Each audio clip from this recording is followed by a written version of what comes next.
I have a special treat today, friends. I'm joined by James Tabor. If you don't already know him, you're going to get to know him a little bit today, and I hope that you get to know him a little bit more by signing up for one of his classes.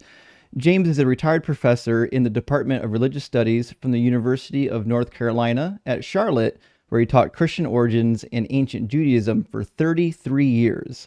He is currently a Distinguished Fellow of Humanities at Hebrew University in Jerusalem. His Ph.D. is from the University of Chicago.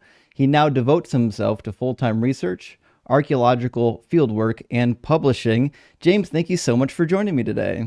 Justin, it's a pleasure. I've looked forward to this. I've kind of kept up with your channel over the years, and I figured we would converge at some point. So this seems to be the day. I'm glad to see you.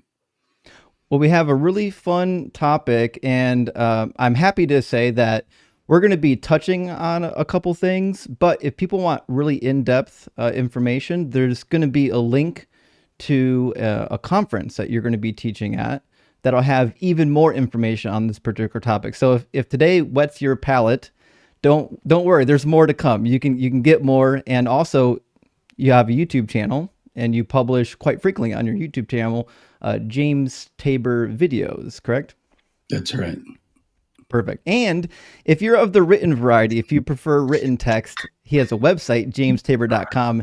And I know there's quite a few people in the community that prefer to read as opposed to view. So you can pick at your convenience how you want to absorb James's content. But today we have an exciting topic, which is kind of the idea of who exactly did Jesus think he was, and how do we look at Jesus's ministry? Because I think when we grow up in the church or we attend church, they kind of give us this idea of who Jesus was based on Christian teaching that has been disseminated, that they kind of interpret for you. But as it turned out in the study of historical Jesus, there's a couple different ways to look at Jesus's own ministry. And your approach, as far as I can tell, it relies heavily on the historical texts that were available, including the Dead Sea Scrolls. And I know for some people, the Dead Sea Scrolls are kind of like a black box, but you know the Dead Sea Scrolls very well. So hopefully we can kind of tap into that today. So if you don't mind, right out of the gate, if you have a question or my phrasing needs rephrased, just go ahead and stop me. But my first question is, did Jesus believe himself to be a Davidic king in the way that we typically think a king is a king, or did he have a different idea of himself? Okay, thanks, Justin. That's a good one right out of the gate there. Home run, depending on how I answer it, I guess. Well, my topic for this conference, it's called New Investigations of the New Testament, and it's really a great group. It's, I think, 13 people. So everybody be sure and take a look. And all the topics are zingers. They're just amazing. And I've interviewed actually about 6 of the speakers for my channel. It's one of the exciting events of the year, and it's virtual. And you don't even have to be present, live. You own the programs. So my topic actually goes right to your question. It's called The Making of a Messiah. I just picked up that phrase from an article I wrote years ago, The Making of a Messiah. What goes into messianic self-consciousness? And then, did the Gospels shape Jesus, or did Jesus shape the Gospels? It's a kind of classic chicken and egg question. So there's no question in the Gospels that Jesus thinks he's the Messiah. There are different statements that he makes, that his followers make. The most dramatic would be on trial before the high priest Caiaphas. Are you the Messiah? I am. And you will see the Son of Man coming in the clouds of heaven. And that's Mark, which is, I think, our earliest source. So, but is that something that the Gospels put in after the fact? You see the problem. And it's true for every issue. Or is that something Jesus, in fact, said? And how would you ever tell the difference? Well, it's not a perfect science, but I think it is science in the sense that history is a science. Is we want to look at all of our sources, try to date them, try to take in consideration their approach and their goals and what they're writing for. In the case of the New Testament Gospels, there's no doubt that they are theological documents. They are trying to put forth a certain understanding of Jesus. So there are caution lights there. If you just take them at face value, people talk about the quest for the historical Jesus. And lots of, probably not so much your viewers, I hope, but many out there in YouTube land and so forth would say, what do you mean the quest? I mean, I've got a Bible, I read it. Just study it more. There it is. You need to know more, read more, study more. It's all there. Well, that's not the historical critical approach. And I use critical to mean positive, by the way. It doesn't mean to tear down, it means to be careful. So if Mark has something and Matthew overwrites that or rewrites it and tells it a little differently, we want to pay attention to that, not just say, well, they're all about the same. That's how a kid would read the New Testament. That was me as a kid, probably you, Justin. I started reading Matthew, and it's pretty long, 28 chapters, and then I got to Mark at 16 chapters. And I thought, this is kind of a repeat of what I read. I'll just breeze through this. I had no idea that Mark was actually the foundation for Matthew. So how do we tell what's going on? So you've asked the big question right out of the gate, as we say, right off the bat, all these allusions we use immediately. And I would say that that's probably historical. Now, I'm in a minority here. Most scholars are more comfortable with Jesus the prophet, Jesus the eschatological proclaimer of the kingdom, and so forth, rather than giving these tags. But you mentioned the Dead Sea Scrolls. We know in the Dead Sea Scrolls, this is 100 years before Jesus, there's great expectation for two figures, two prophetic figures to show up. That is a Messiah of the priestly lineage of Aaron, a priestly Messiah, and a Messiah of the lineage of King David, the one you mentioned, Davidic Messiah. Now, it would be hard to argue that Jesus claimed to be the priestly Messiah. That probably goes to John the Baptizer. He's introduced as a priest. We have any special reason to doubt that lineage. It's the only thing we have about him, coming primarily from Luke chapter 1, where he's introduced, and his mother, and she's related to Jesus' mother Mary, and so forth. So if Jesus claimed to be one of the main figures, it would be the Davidic Messiah. And at least in the two genealogies that we have, one in Matthew chapter 1, another in Luke chapter 3, it's the Davidic lineage that is being traced, whatever you make of those two, because they're not the same. And that's another question, but let's don't get into that now.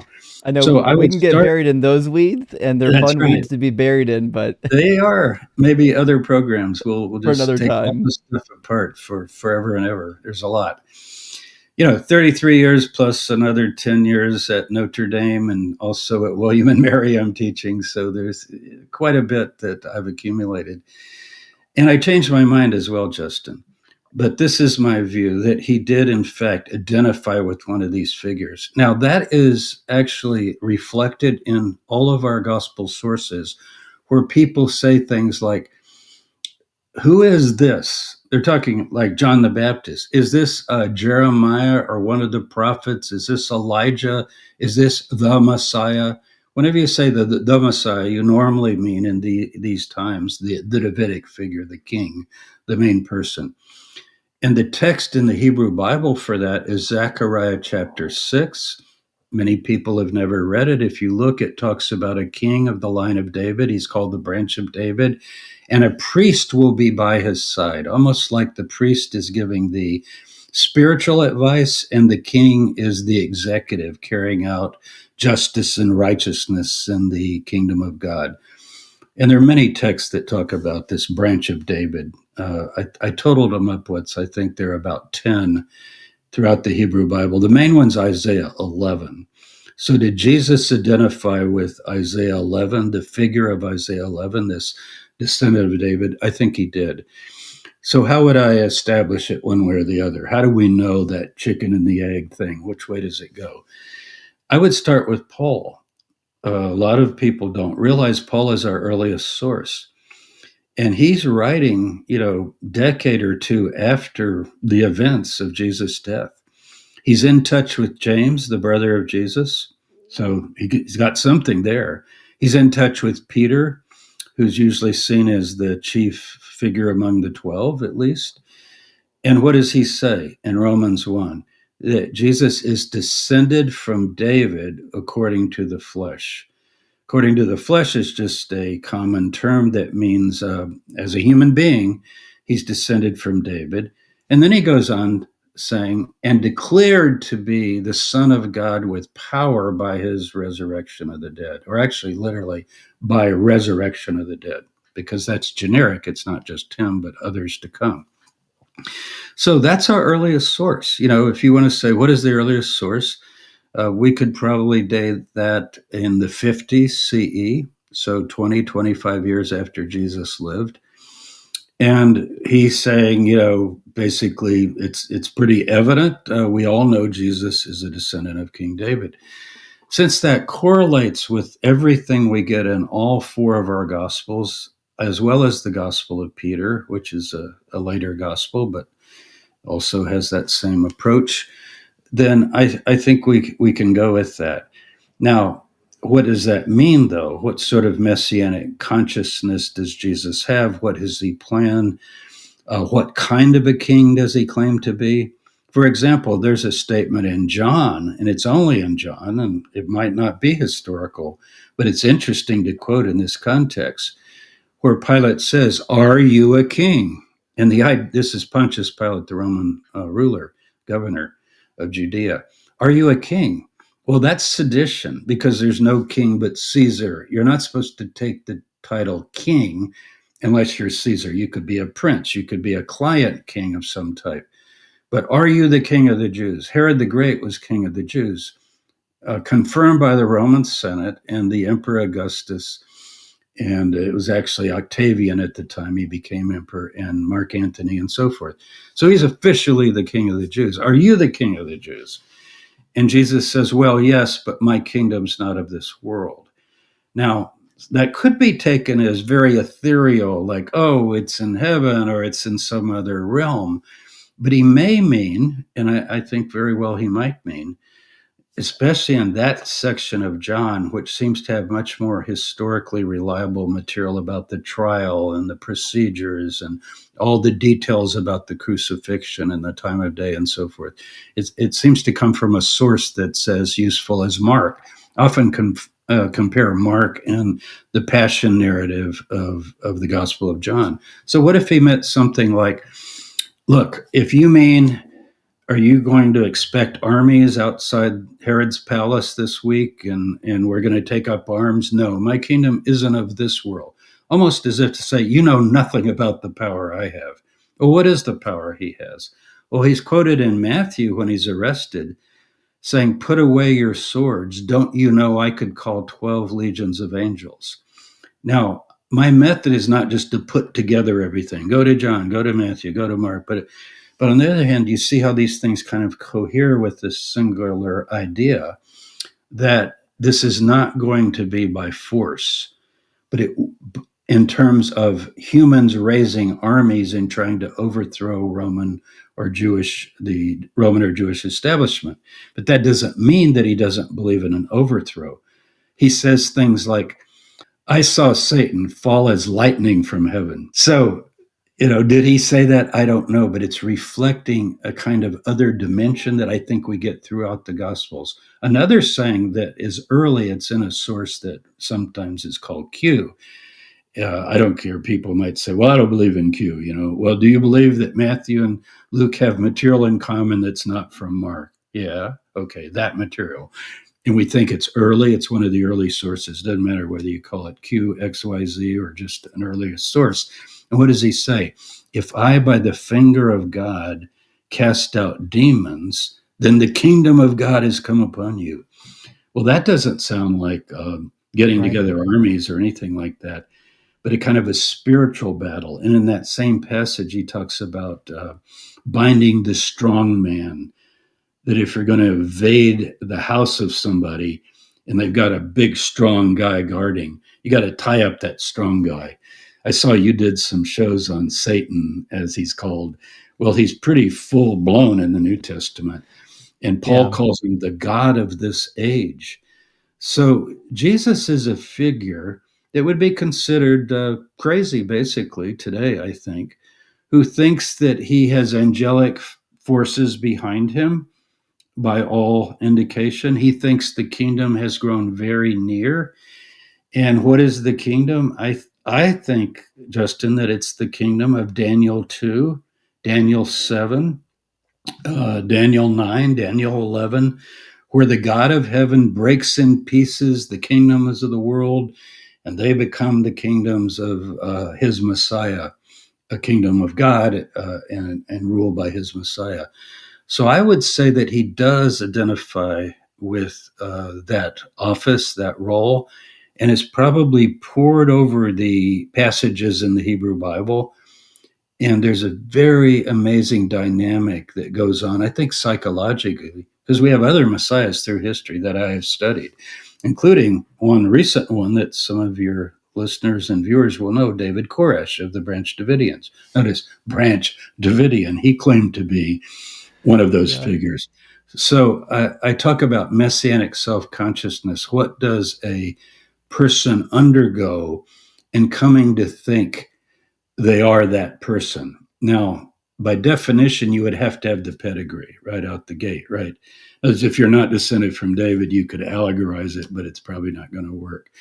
So I would take it that Jesus is a descendant of David, going with that early reference in Paul, who knew some of the early witnesses. I don't see any reason to doubt that. But my guess is he thinks the kingdom is going to come in a dramatic way that will be the hand of God. And the idea is to repent, that's his message, and believe the good news that the kingdom is just breaking in right now into history. So I guess the answer is yes. All of that was a yes. All right, very good. So I think I want to swap question 2 and 3 because I think they're going to go together very well. Because when Jesus is, let's say, his understanding of the Messiah, it can be difficult for someone to go to the Old Testament and figure out what Jesus is thinking about the Old Testament or the Hebrew Bible. But I feel like the Dead Sea Scrolls kind of make like a good jumping off point because it seems like Jesus's interpretive model is similar to what we find in the Dead Sea Scrolls, where maybe he's thinking himself as the teacher of righteousness who in the Dead Sea suffers. It talks about even being linked to the suffering servant of Isaiah. Did the dead like did Jesus's formation of who he thought he was and what his task was? How does that line up with what we find in the Dead Sea Scrolls? Okay, well, we don't ever want to think one figure is a carbon copy of the other. However, Sure. the Dead Sea Scrolls are an apocalyptic community. If you ask them what they're doing, remember this is before Jesus, the previous generation, 100 years actually before Jesus. It's where I would date the teacher around 70 BCE, and we don't even know his name. But what is he? If you ask him, what are you doing? We're preparing the way in the wilderness. You open up Mark, what is John doing? Who are you? I'm preparing the way in the wilderness, quoting Isaiah 40, verse 3. Well, what are you doing? We're gathering a people, a righteous remnant that will be awaiting the two messiahs, the Messiah, the priestly Messiah, and the kingly Messiah, and so forth. So the parallels are I think, significant. And also, you alluded to the notion of suffering. And that gets into a big part of my presentation at Bart Ehrman's conference, because almost all scholars take a position that I don't take. And that is that all the suffering was put in after it happened, and nobody ever expected that. They expected triumph and power and greatness to come from heaven. As Daniel 2 says, the God of heaven will raise up a kingdom and strike all the kingdoms of the world. So they're sort of like looking up, waiting. And I actually think Jesus comes to the view, the historical figure of Jesus, that is written in certain texts that he self identifies with. Now, how would I prove this? Well, I'll prove it to you, I think, or at least I'll show you why I'm convinced. I've got my RSV here, Revised Standard Version. There are these passages, there are probably about a dozen of them throughout the Hebrew Bible, where a figure is mentioned, not called the Messiah, not called the Davidic Messiah, but this figure ends up doing the things that the Davidic Messiah is supposed to do. That is, regather Israel, reconstitute the 12 tribes, and so forth. Right. Now, one of them is in Psalm 40, which is a Psalm of David. So it's associated with David. And whether David wrote it, I don't know. But notice this, picture some figure like Jesus reading this text. We can go down to verse 6. Sacrifice and offering you do not desire, but you've given me an open ear. Burnt offering and sin offering you have not required. Now we have Jesus in Mark, the last week of his life, talking about the great commands, love God, love your neighbor.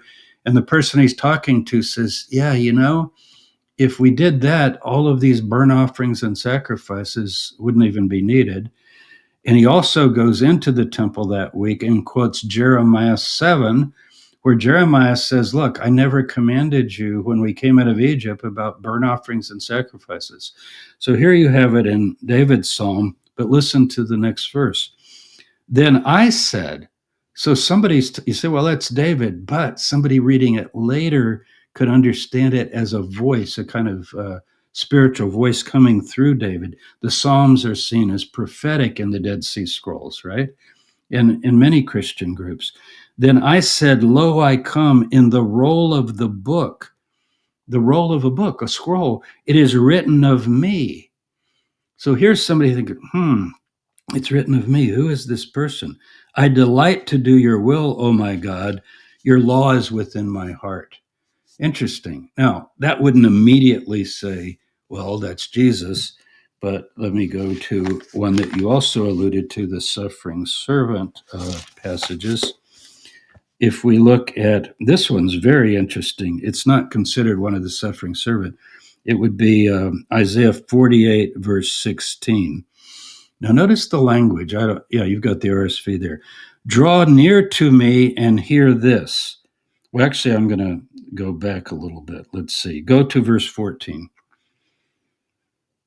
This is Isaiah's second Isaiah, whoever, it could be the prophet Isaiah. Many people think it's written later by a community. Assemble all of you and hear this.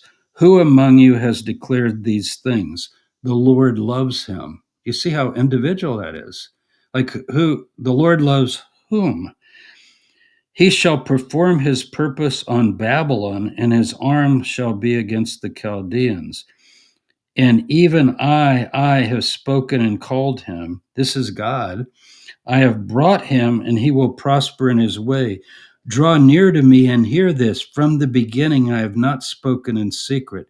From the time that it came to be, I have been there, and now the Lord God has sent me and his Spirit. Who's speaking there? Do you see that? It's sort of the Lord God, and yet someone's saying, but the Lord God sent me.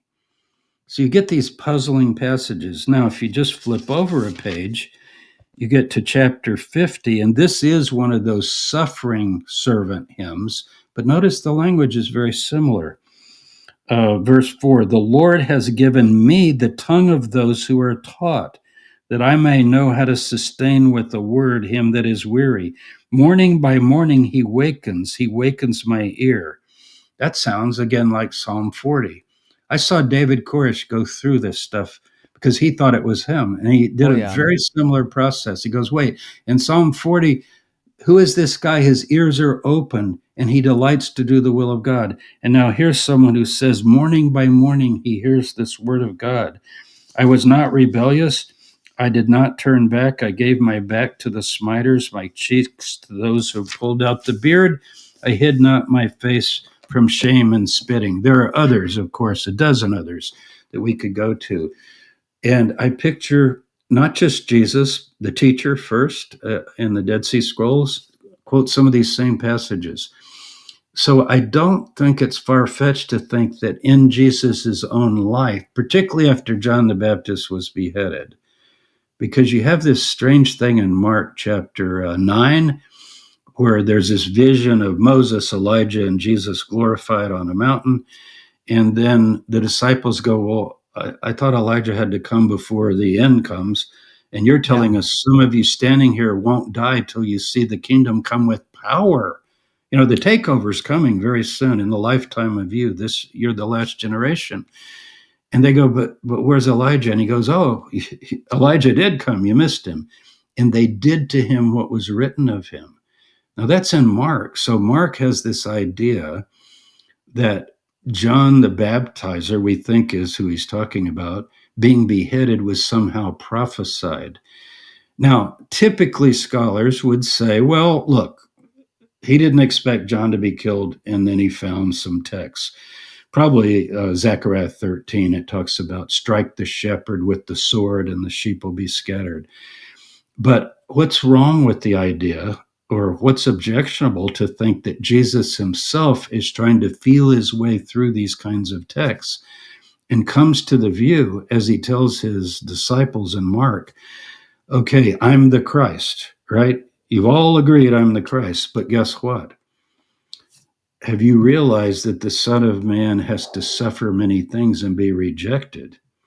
And only then can the kingdom come. And if you want to follow, you have to take up a cross also and follow me. And that's a pretty hard teaching. So Mark doesn't have this glorified kind of thing, even at the end, if you take the original ending.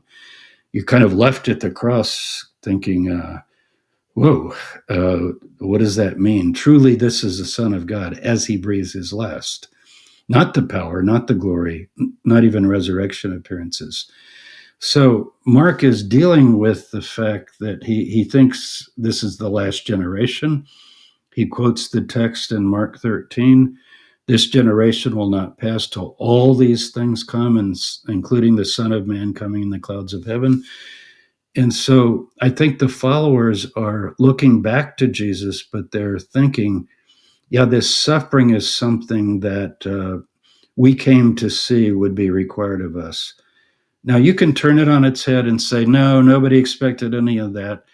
But then these texts seem to kind of jump out at you. And I think you can parallel them with other figures who identify with the same set of texts and come up with this idea of the suffering servant.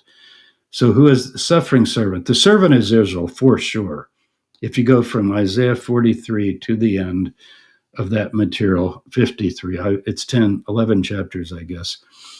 I think the servant's mentioned 12 times. But in about 8 of those times, maybe 6 or 7 or 8, depending on interpretation, there seems to be an individual who says, I, and who talks about suffering and being rejected and pulling the people, the servant, back together, as if there's a servant who's going to bring the servant.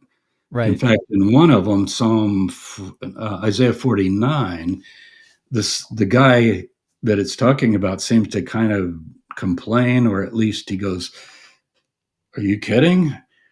And God is speaking to him through the prophet Isaiah, or whoever wrote it, and he goes, oh, you think it's a light thing that you regather the tribes of Israel? Notice he's regathering the tribes of Israel. And he goes, actually, you're going to bring light to the nations. It's like, you actually will do the whole world. Then you go back to Isaiah 11. What does it say? Gather the tribes of Israel, and I will raise you as a sign to the nations, so that the nations will come also. It's exact sequence. And you also have it in Isaiah 49. So just to say that everybody knows the servant is the people of Israel, but if the people of Israel are not following God, and they are called blind and deaf in those texts, who is blind but my servant Israel? Who is deaf? Then who is this other servant that's supposed to restore them? And I think Jesus sees himself in that role. Now, I'm willing to go either way with this. I'm not dogmatic.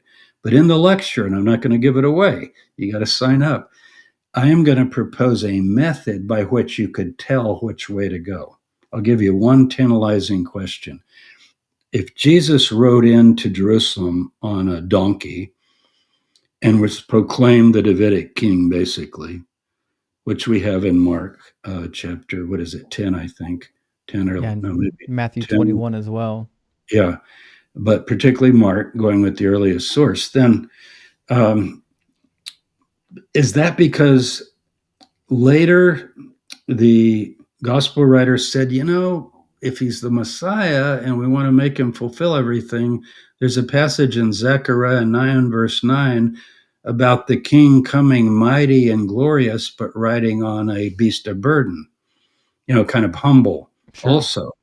So maybe we'll put that in and say he did that.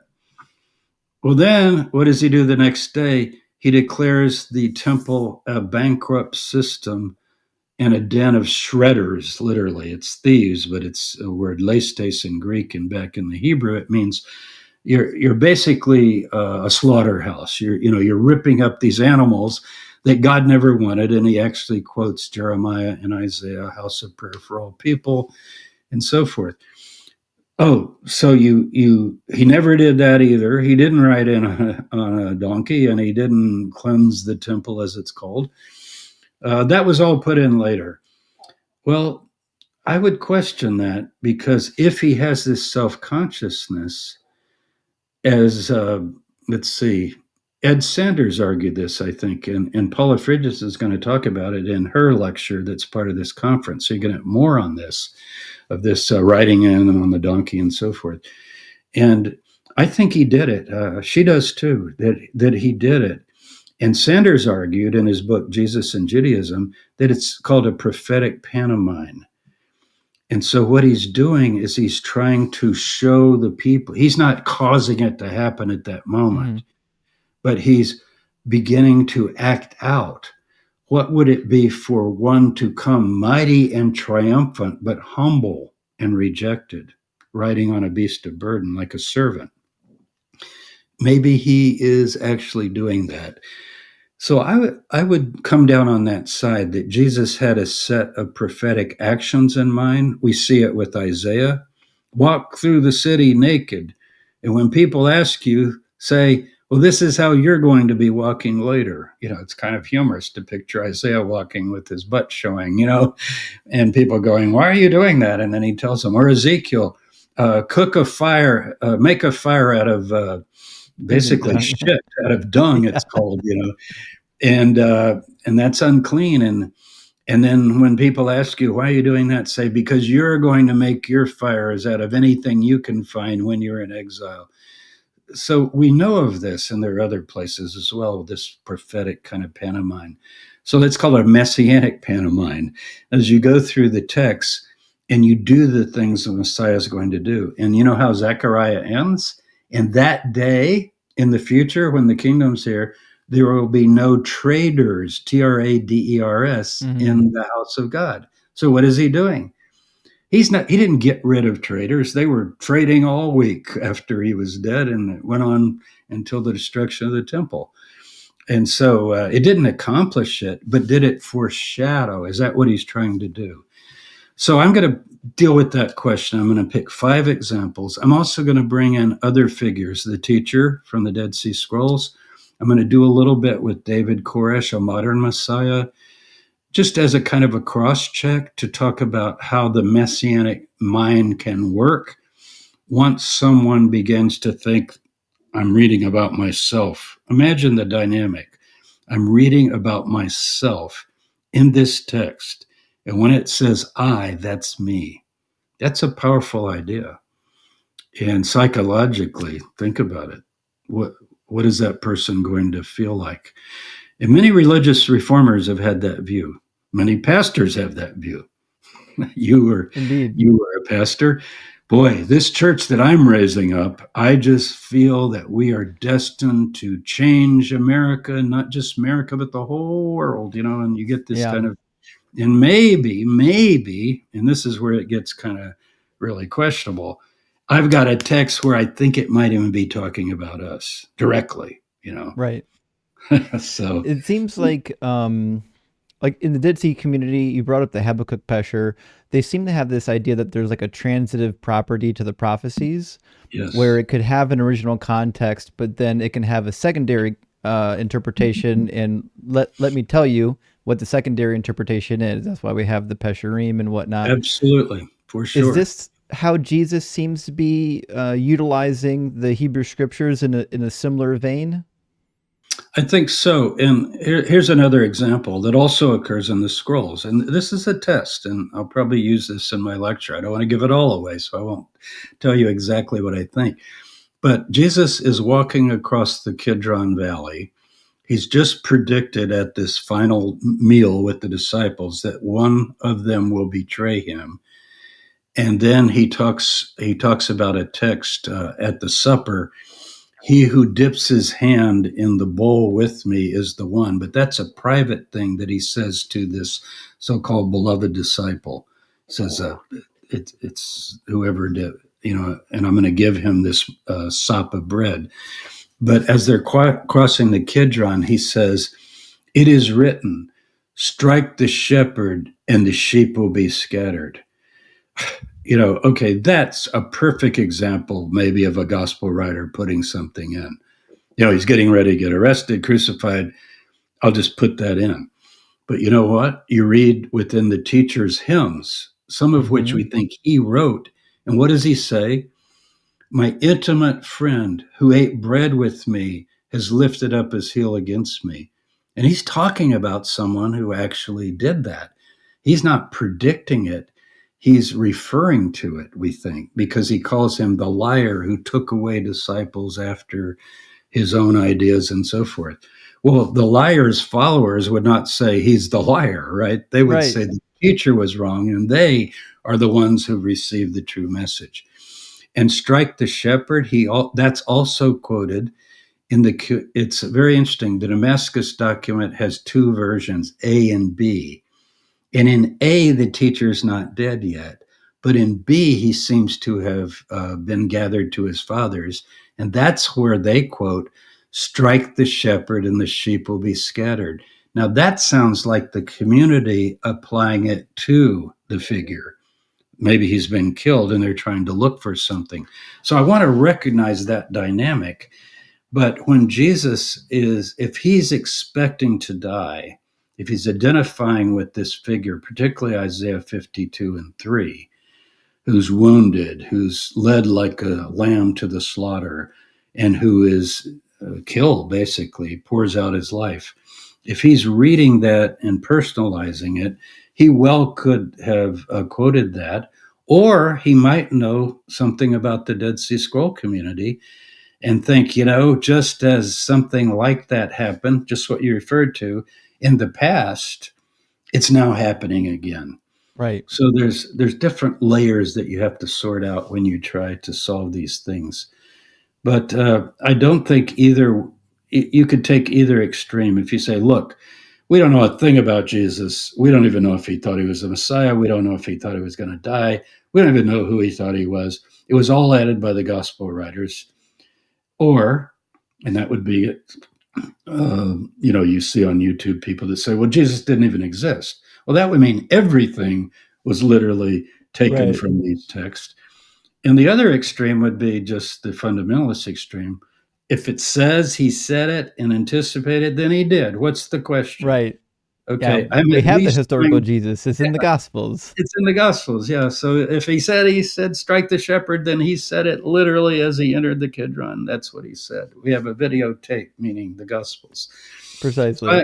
I don't think we want people to take either view, my students or anyone that I have influence on, but to talk about both and try to see what would make sense given all of our material.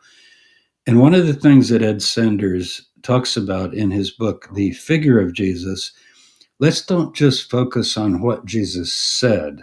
That's important. And we've done a lot of that. The sayings of Jesus, which seem to be less edited, maybe more authentic, more core, more right out of his mouth, if we have things like that. But what about what he did? And one of the main things he did was that last week of his life. It's one thing to say, oh, he's going around preaching and teaching and healing and casting out demons. That's very generic. But what about literally riding down the Mount of Olives on a donkey Mm-hmm.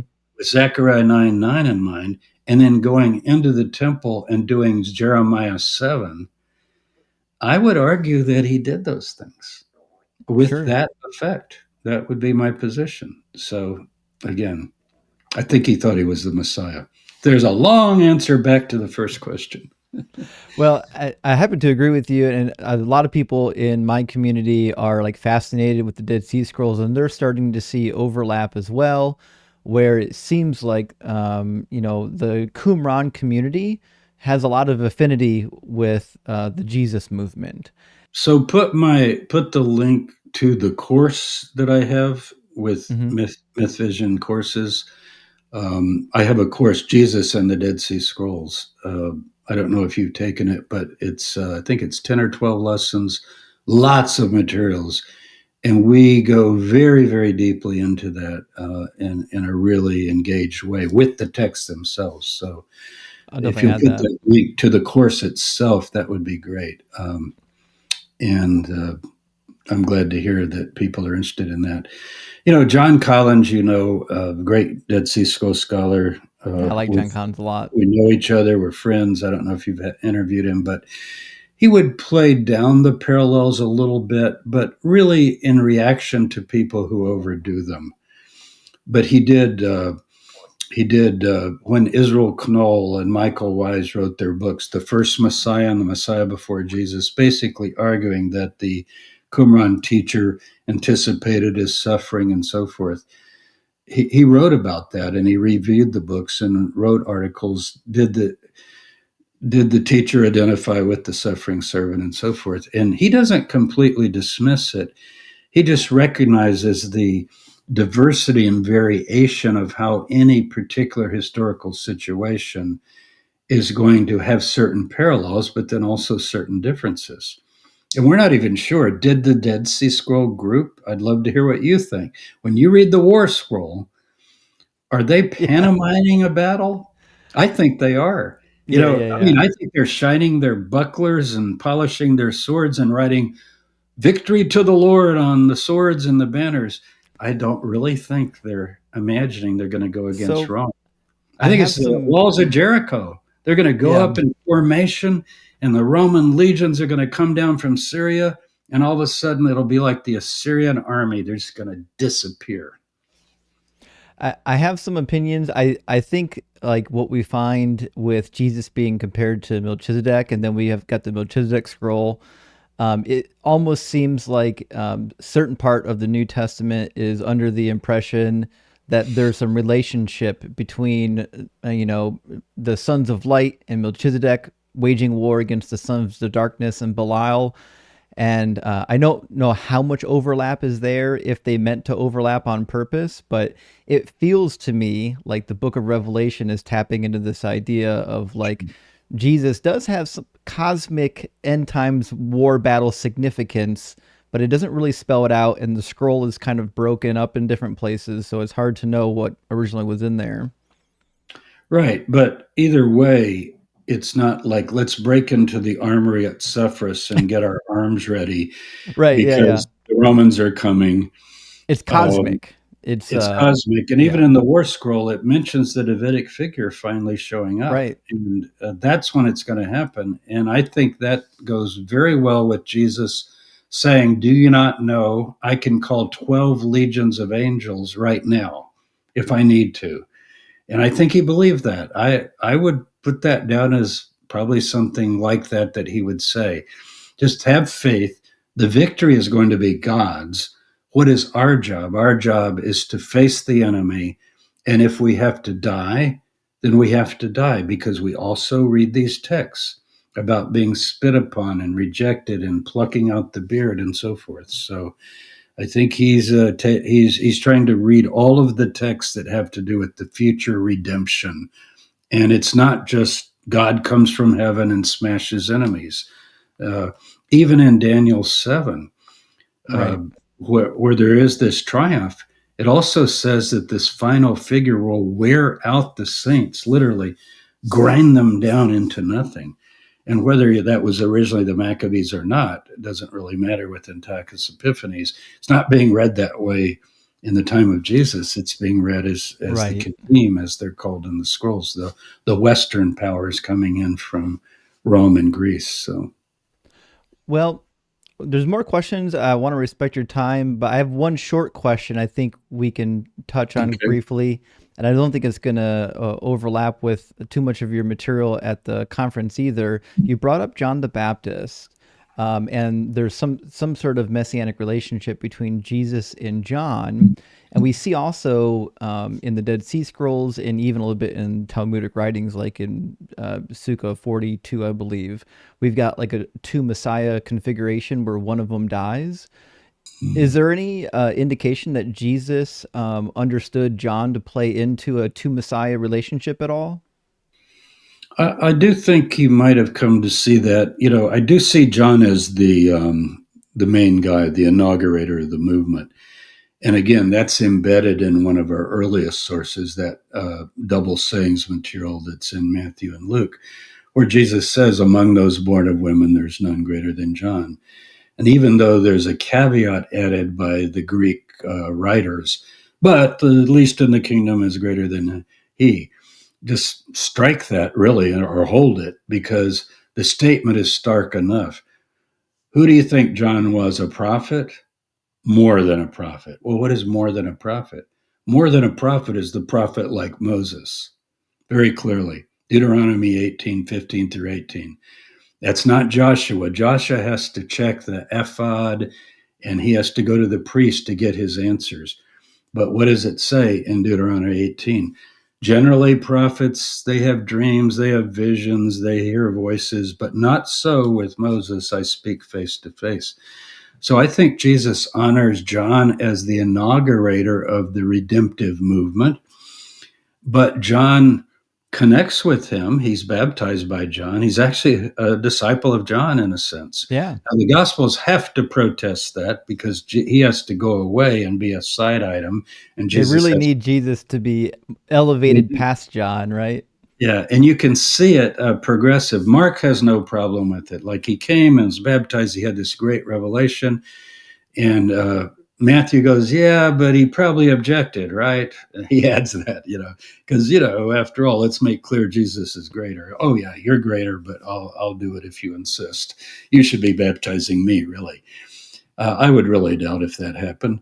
And then you get to Luke, and he doesn't even mention the baptismal scene. He just says, and when Jesus was baptized, oh, okay. But no, he doesn't narrate it. And then you get to the Gospel of John, and he doesn't even have it at all, other than John reflect, oh, yeah, I think when he was baptized, I did get some revelation that he was important. So I would go back to Mark and just say Jesus came, joined the movement, was baptized. And then some of John's disciples began to associate with Jesus. I think they might have had different styles and approaches, and Jesus refers to a different lifestyle. One is more urban and dealing with people directly. One is more retreating out to the desert and living a more austere ascetic life.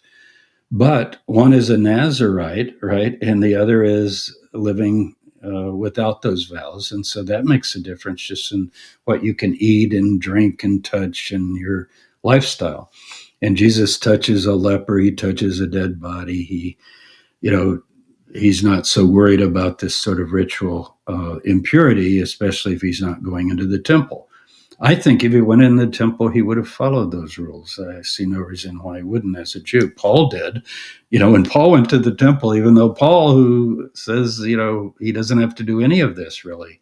In some of his letters, he implies that. But when he's, according to the book of Acts, if he's in Yeah. Jerusalem, you don't just walk in and act like some kind of a fool in an established religion. You and I wouldn't do that today in a church. We're not going to walk in a church and just violate every rule of decorum or respect. That's not how you deal with people. And I think he's not doing that. But as far as the commerce, he's glad to speak against that because he thinks Yeah. it's prophetic. So yeah, I would argue for two messiahs, that the people watching and reading these texts begin to see two figures emerging here. They actually split their work. John goes to the north in the Gospel of John, and he's around this area called the Brook Kerith or Wadi al Yabas today in Jordan, and Jesus is down in the south in the hill country of Judea. So there, for some time, months maybe, I'm not sure how long, until John is arrested, and then Jesus seems to take over. You get the idea in Mark. It says, after John was arrested, Jesus went forth preaching what? The same message John preached. Like, Mm-hmm. okay, picking up the baton. I don't know exactly what labels to give them, but one is a priest and one is of a royal line, so seems to Right. fit pretty well. Yeah, yeah, because he came from the daughters of Aaron, according to the lineage, right? That's a very good point. Yeah. Well, Dr. Tabor, I really appreciate you sitting down and spending some time with me. For everyone who's looking for links, we're going to have links to the conference. I hope you sign up. It's coming soon, the 26th through the 28th. And we've got links to James Tabor's website, his YouTube, and some of his prior works. Also, he's got many written works. You can read his written works, get them from, Yeah, I I'll believe show they're you one of them available. that's Mhm. coming out right now. Oh, This is a good. pre-copy. It's coming out on the 30th of the month. And as far as I know, nobody's tried this. Could you do a quest for the historical Mary? So it's called The Lost Mary, Rediscovering the Mother of Jesus.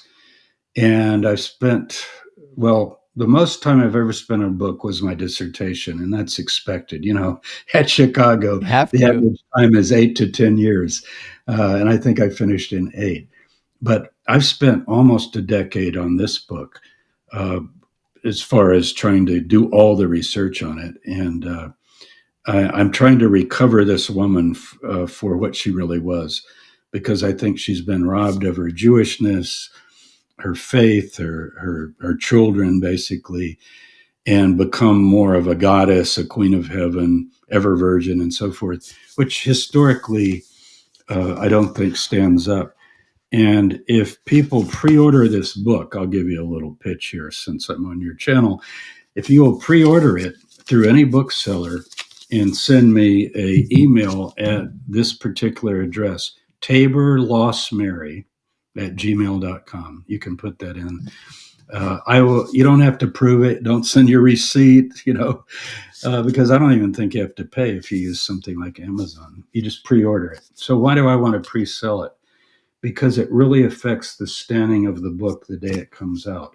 So if you're planning on buying it anyway, and you think, "Wow, historical Mary, let's see what Tabor has to say," I'll send you a sample of the first 33 pages, and it is the first chapter.